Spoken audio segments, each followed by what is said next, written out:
I used to write songs in my apartment in London. I was writing for nobody because nobody wanted to put out my music, and I was sending it out probably from the age of like 14 years old, just sending it out and again. I had this pile of rejection that was about this big, and I kind of never gave up. I think it wasn't necessarily the industry that decided that I would do well, and it wasn't the media, it was the public. And I'm very much an artist that was launched by the internet. I am mostly in an environment now where I'm starting to compete against myself because of the success of the first album. Why don't you like me? Why don't you like me? Why don't you like yourself? Should I have over? Should I have colder just to be put on your shelf? I toured about 2.5 years for the first album. So I finished last July, just over a year ago now.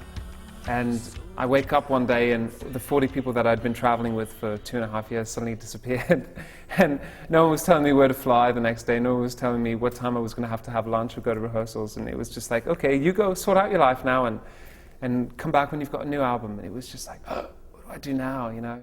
I found a studio, and instead of writing at home this time I wrote in a studio, and I went there every single day at 11 o'clock in the morning, had lunch at the same restaurant, and had a beer at the same pub every evening, and lost myself in this world where my family and my friends just didn't know where I was for 6 months. I write at the piano, and I overlay when I'm demoing. So I put like multiple tracks of piano and many voices, and some of the voices are doing percussion, some of them are doing keyboard parts, and so it's quite a cacophony to listen to my original demos. It's quite funny, because even my dance music that I write is still kind of like, I'm like, and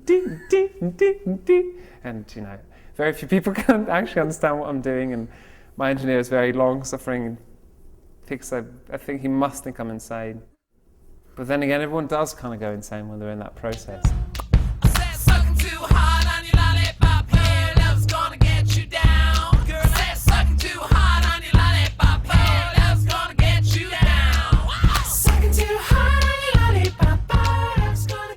Even though what I do is eclectic and there's a lot of variation within the albums, I still like to kind of, you know, I like to think that you can find a way to put a dance track next to a more guitar-based song, next to a ballad, next to something that's fully programmed, or something that sounds like 1940s Disney. Nothing's ever too cool and nothing's ever too cheesy. I don't give a damn. We are not what you think we are. We are golden. We are golden. My ambition was to create a comic book version of my adolescence. The second album inevitably is a sort of musical adolescence. I came up with this line, I am not what you think I am made of gold. And it basically says, I am not this piece of dirt that you can walk on, I have value, I have a secret talent, I can write songs even though you think I'm just this freak and a loner. It's about kind of reclaiming the confidence that I never had when I was younger. And by making it sound massive, it enabled me to paint myself as this comic book hero. My next tour is in America, and that is in October. I have this idea that it should be like a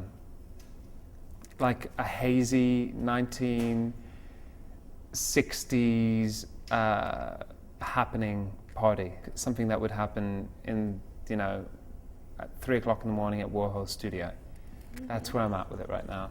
So by the time you leave, it's kind of a blur. You wonder, like, did I really do that to that person? Is there any evidence? Relax, take it